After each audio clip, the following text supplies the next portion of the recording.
إن الحمد لله نحمده ونستعينه ونستغفره ونعوذ بالله من شرور أنفسنا ومن سيئات أعمالنا من يهده الله فلا مضل له ومن يضلله فلا هادي له وأشهد أن لا إله إلا الله وحده لا شريك له وأشهد أن محمدا عبده ورسوله أما بعد فإن خير الحديث كتاب الله وخير الحدي حدي محمد صلى الله عليه وسلم وشر الأمور محدثاتها وكل محدثة بدعة وكل بدعة ضلالة وكل ضلالة في النار. أعوذ بالله من الشيطان الرجيم. بسم الله الرحمن الرحيم. قاف والقرآن المجيد بل عجبوا أن جاءهم منذر منهم فقال الكافرون هذا شيء عجيب أإذا متنا وكنا ترابا ذلك رجع بعيد قد علمنا ما تنقص الأرض منهم وعندنا كتاب حفيظ بل كذبوا بالحق لما جاءهم فهم في أمر مريج أفلم ينظروا إلى السماء فوقهم كيف بنيناها وزيناها وما لها من فروج والأرض مددناها وألقينا فيها رواسي وأنبتنا فيها من كل زوج بهيج تبصرة وذكرى لكل عبد منيب ونزلنا من السماء ماء مباركا فأنبتنا به جنات وحب الحصيد والنخل باسقات لها طلع نضيد رزقا للعباد وأحيينا به بلدة ميتا كذلك الخروج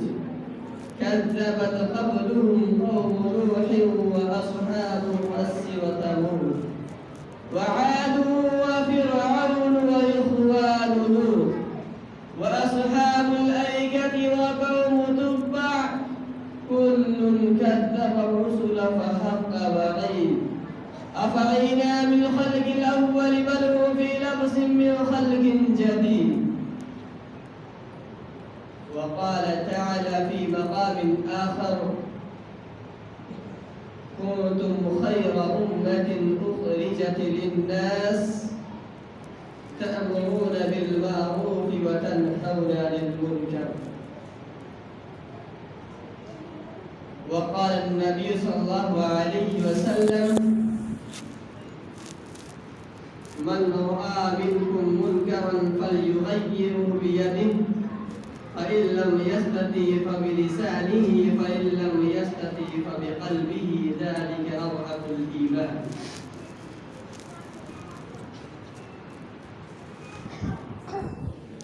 تمام قسم کی تعریف توصیف کبریائی بڑائی بزرگی حمد و ثنا اس وحدہ لا شریک کے لیے لائق و سازگار ہے، اس خالق حقیقی کے لیے لائق و سازگار ہے، اس خالق ارض و سما اور مالک ارض و سما کے لیے ہے جس نے ہم تمام بنی و انسان کو پیدا کیا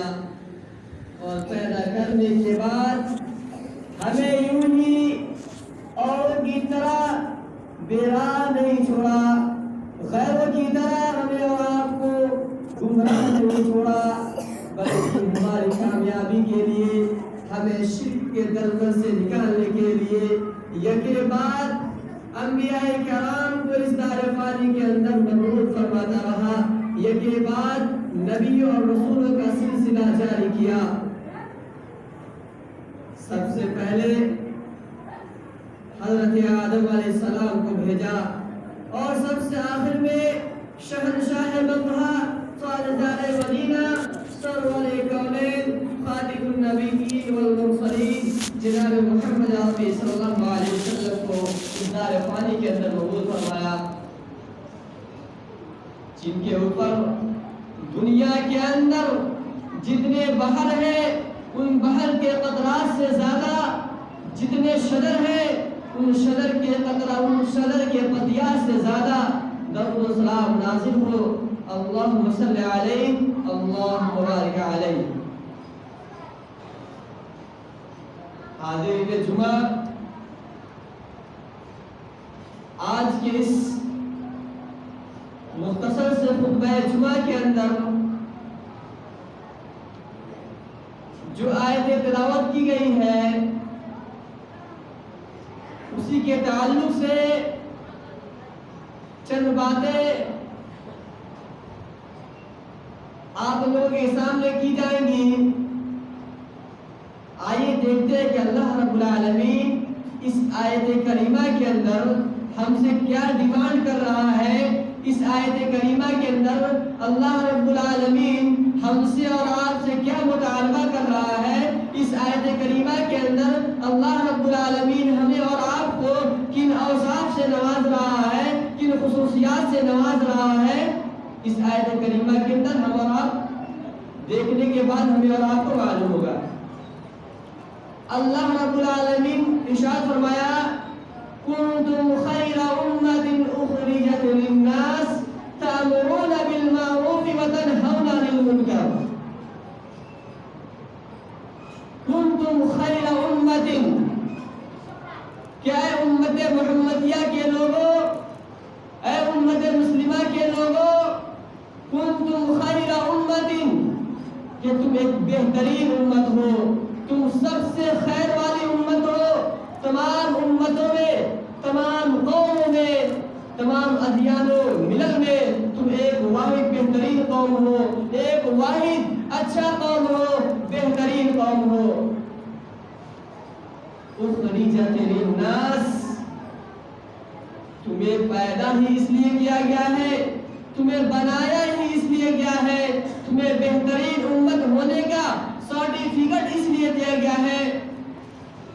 تأمرون بالمعروف وتنہون عن المنکر، اس لیے کہ تم لوگوں کو بھلائی کا حکم دیتے ہو اور برائی سے روکتے ہو۔ اس بنا پر اللہ رب العالمین ہمیں اور آپ کو تمام امتوں میں، تمام قوموں میں ایک بہترین امت قرار دیا۔ یعنی اس آیت کریمہ کے اندر اللہ رب العالمین ہم تمام لوگوں کو دنیا کے اندر جتنے اقوام پائے جاتے ہیں، جتنے قوم و ملل پائے جاتے ہیں، سب سے بہتر قرار دیا۔ یعنی ہمیں اور آپ کو خیر امت کے لقب سے ملقب کیا، خیر امت کے سرٹیفکیٹ سے نوازا۔ یہ اللہ رب العالمین کا ہمارے اور آپ کے اوپر کتنا بڑا احسان ہے، اللہ رب العالمین کا کتنا بڑا اکرام ہے۔ اس نے ہمیں اور آپ کو اس بہترین قوم میں داخل ہونے کا شرف بخشا، اور ہم اور آپ لوگ اس امت کے ماننے والے ہیں۔ اس آیت کریمہ کے اندر جس چیز کا ڈیمانڈ کیا گیا ہے، اللہ رب العالمین نے جس چیز کا مطالبہ ہم سے اور آپ سے کر رہا ہے وہ یہ ہے کہ امت محمدیہ کے لوگ وہ ہے جو لوگوں کو بھلائی کا حکم دیتے ہیں اور برائی سے روکتے ہیں۔ یعنی ہمیں بہترین ہونے کا لقب اس وجہ سے ملا کہ ہم لوگوں کو بھلائی کا حکم دیتے ہیں اور برائی سے روکتے ہیں۔ جب دیکھتے ہیں کہ کوئی شخص کوئی برا کام انجام دے رہا ہوتا ہے، کسی پر ظلم ڈھا رہا ہوتا ہے، کسی کی سامان کو ضائع کر رہا ہوتا ہے، کسی سے لڑائی جھگڑا کر رہا ہوتا ہے، ایسے حالات میں ہم اس سے روکتے ہیں۔ اور کوئی شخص کوئی برائی کرتا ہے تو ہم اسے سمجھا کر اسے خیر کے کام کی طرف ابھارتے ہیں، اچھے کاموں کی طرف اس کو رغبت دلاتے ہیں۔ یہ ہمارا اور آپ کا مشن ہے۔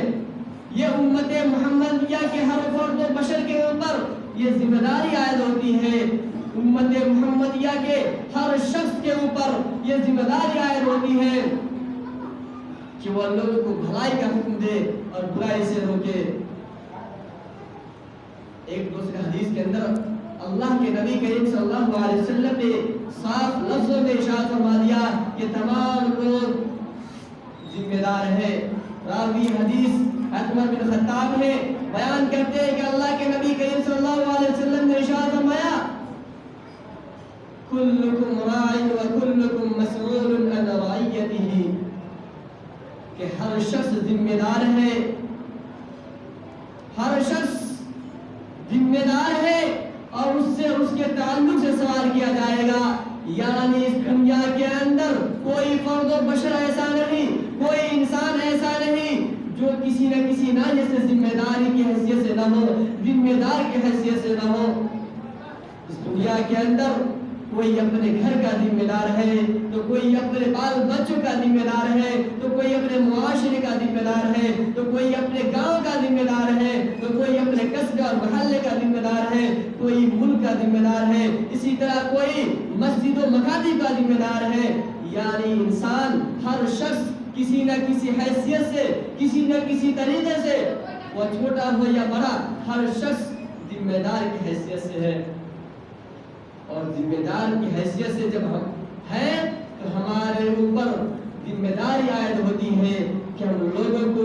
بھلائی کا حکم دے اور برائی سے روکے۔ اب سوال پیدا ہو سکتا ہے آپ لوگ کے ذہن و دماغ کے اندر، جو لوگ اس خطبے کو باغور سماعت کر رہے ہوں گے، ذہن و دماغ کو حاضر کیے ہوں گے، ان کے دل کے اندر، ذہن و دماغ کے اندر یہ سوال پیدا ہو چکا ہوگا کہ کوئی شخص بہت ہی قوی اور طاقتور ہوگا اور کسی سے لڑائی جھگڑا کر رہا ہو یا کسی پر بے ظلم کر رہا ہو، بھلا ہم اس کو کیسے اس کو روک سکتے ہیں؟ اب اگر روکنے جائے تو وہ الٹا ہم پر وار کر دیں گے، کیسے ہم روکیں گے؟ یہ سوال ہمارے اور آپ کے اوپر، ہمارے اور آپ کے ذہن و دماغ کے اندر پیدا ہو گیا ہوگا کہ اگر ہم کسی کو روکنے جائیں تو اگر ہم سے وہ مضبوط ہے، قوی ہے، اسٹرانگ ہے تو ہمارے اوپر پلٹ کر وار کر دے گا۔ تو آئیے ہم اس کا جواب اللہ کے نبی کریم صلی اللہ علیہ وسلم کے فرمان کے مطابق اللہ کے حدیث میں تلاش کرتے ہیں۔ اللہ کے نبی کریم صلی اللہ علیہ وسلم نے ارشاد فرمایا من رأى منكم منكرا فليغيره بيده فإن لم يستطع فبلسانه فإن لم يستطع فبقلبه ذلك أضعف الإيمان۔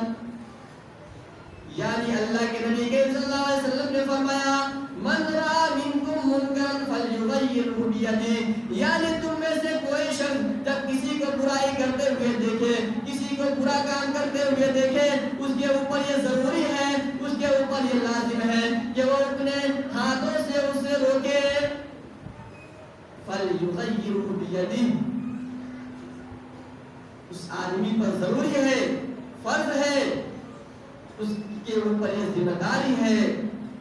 کہ اگر کوئی شخص برائی کر رہا ہو، اگر وہ مسلمان ہے، کوئی شخص برائی کر رہا ہو، برا کام کر رہا ہو، کسی پر ظلم و زیادتی کر رہا ہو، اس کے اوپر یہ ذمہ داری عائد ہوتی ہے کہ وہ اپنے ہاتھوں سے اسے روکے۔ سب سے پہلے جو ترکیب اپنانا ہے، جس سے شروع کرنا ہے کسی کی اصلاح کرنے کے لیے، سب سے پہلے اپنے ہاتھوں سے اس کو روکنا ہے۔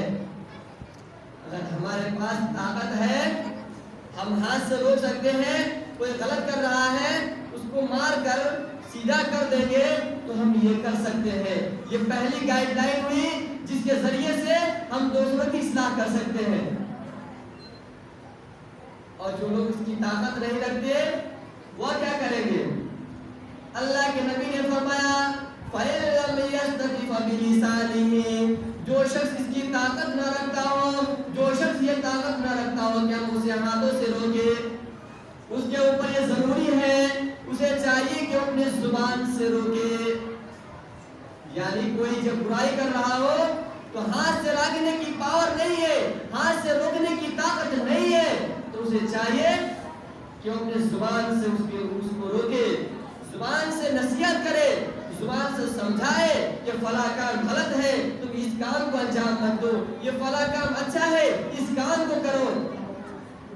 اگر ہاتھ سے روکنے کی طاقت نہ ہو تو دوسری جو ترکیب ہے وہ یہ ہے, اللہ کے نبی نے جو بتایا طریقہ وہ یہ ہے کہ اپنے زبان سے روکے, زبان کے ذریعے سے بول کر سمجھا کر ہم اسے روک سکتے ہیں. یہ ہمارے اور آپ کے اوپر ذمہ داری ہے. اور جو زبان سے کسی کو بول نہیں سکتا ہے, کسی کے اندر استطاعت نہیں ہے کہ وہ کسی سے اونچی آواز میں بات کرے, جو غلط کر رہا ہو اگر اس کے سامنے بولنے سے ڈرتا ہو, اگر وہ مسلمان ہے تو تیسرا ترکیب کیا اپنائے گا؟ اللہ کے نبی صلی اللہ علیہ وسلم نے ارشاد فرمایا فَإِن لَّمْ يَسْتَطِعْ فَبِقَلْبِهِ ذَلِكَ أَضْعَفُ الْإِيمَانِ. یعنی اگر نہ وہ ہاتھ سے روک سکتا ہے, اگر نہ ہاتھ سے روکنے کی طاقت ہے, نہ زبان سے روکنے کی طاقت ہے, تو اسے چاہیے کہ وہ اپنے دل کے اندر برا جانے. یعنی اگر کوئی سامنے اس کے برائی کر رہا ہو, اگر ایمان والا, اگر مسلمان والا شخص ہے, مسلمان ہے, تو اسے چاہیے کہ اپنے دل کے اندر اس آدمی کو برا جانے کہ فلاں کام کر رہا ہے, تم غلط ہو, تم غلط طریقے سے کر رہے ہو. اگر اس کے دل کے اندر اگر وہ اپنے دل کے اندر برا نہیں جانتا ہے, یقین مانیے کہ ہم میں سے کوئی شخص مسلمان نہیں ہوگا جس کے اندر اس تیسرے ڈگری کی بھی اگر ایمان نہیں پایا گیا, کیونکہ اس کو کہا گیا ہے ذالک اضعف الایمان, ایمان کا سب سے کم تر والا حصہ ہے. یعنی اگر وہ اپنے ہاتھوں سے نہیں روکتا ہے, اپنے زبان سے نہیں روکتا ہے, اور اس کے باوجود اپنے دل کے اندر بھی برا نہیں جانتا ہے, تو وہ دل کے اندر برا نہیں جانتا ہے تو وہ شخص مسلمان نہیں ہے, اس کے اندر ایمان نہیں ہے. معلوم یہ ہوا کہ کوئی شخص اگر برائی کر رہا ہو, کوئی شخص اگر غلط کام کو انجام دے رہا ہو, تو ہمارے اوپر یہ ضروری ہے کہ سب سے پہلے اگر ہم کو طاقت ہو تو اپنے ہاتھوں سے روکے,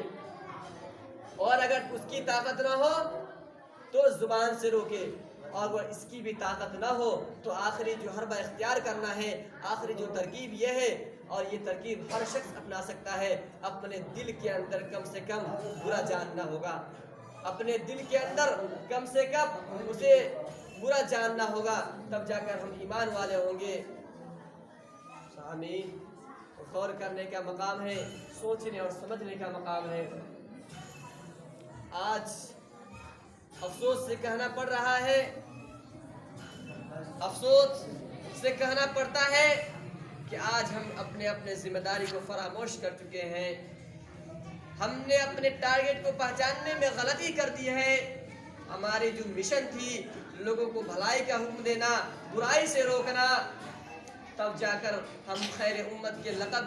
ہمارے اوپر نافذ ہوتا. آج ہم اس ذمہ داری کو فراموش کر چکے ہیں, بھلا چکے ہیں,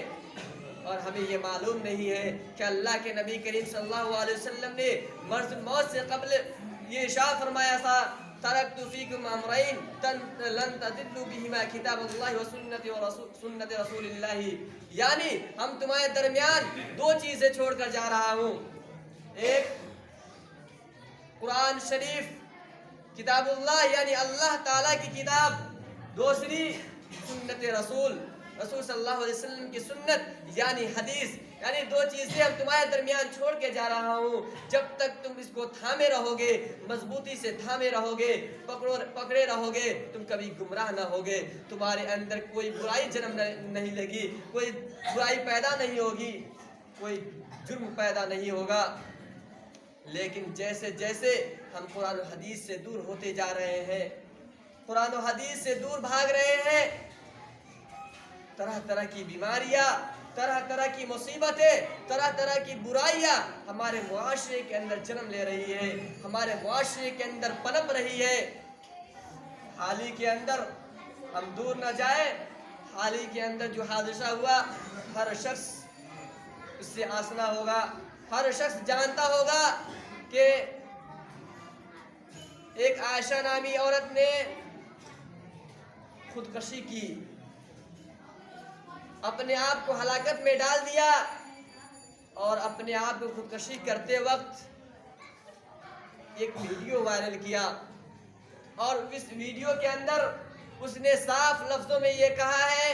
کہ ہم اپنی زندگی سے خوش ہیں، ہمیں کوئی پریشانی نہیں، صرف ہم مرنے کی وجہ یہ ہے کہ ہمارے شوہر نے ہمارے اوپر بے جا ظلم کیا ہے،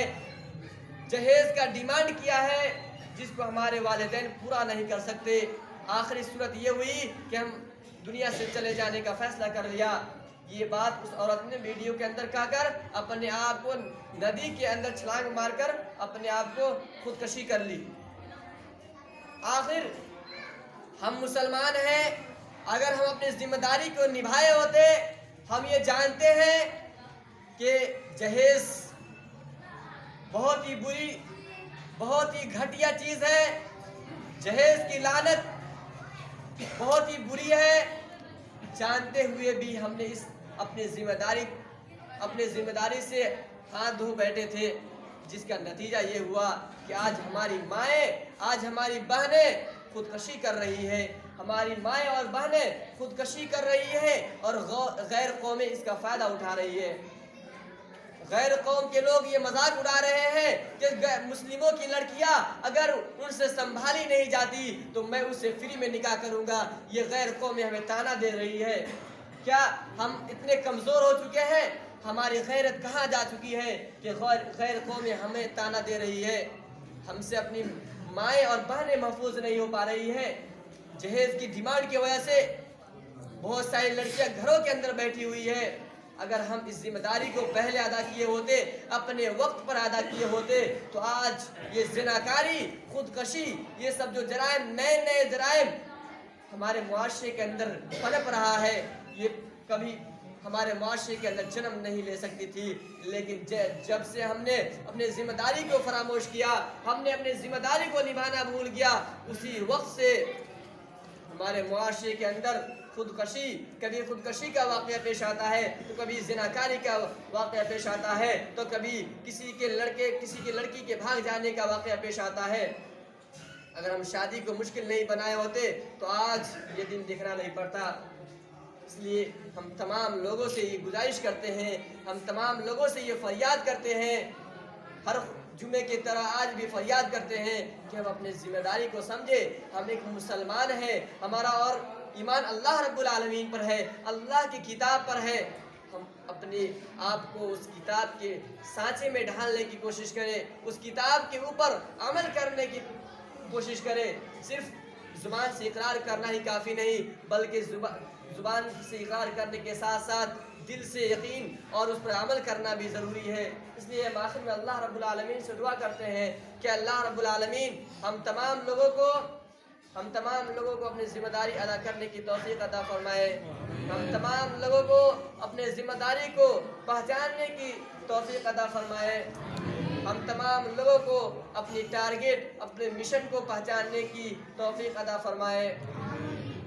ہم ہمیشہ کی طرح یہ دعا کرتے ہیں کہ اللہ رب العالمین اس دنیا کے اندر جتنے مسلمان ہیں وہ کسی بھی اعتبار سے اگر وہ مجبور ہے، لاچار ہے، اس کی مجبوری کو دور فرما۔ جو شخص بیمار، اگر مسلمان بھائی کوئی بیمار ہے، دنیا کے کسی گوشے اور چھپے کے اندر ہے، اللہ رب العالمین تو ان کو شفاء کاملہ عاجلہ عطا فرما۔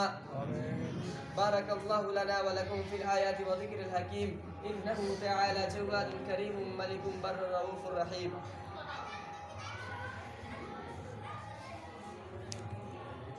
إن الحمد لله نحمده ونستعينه ونستغفره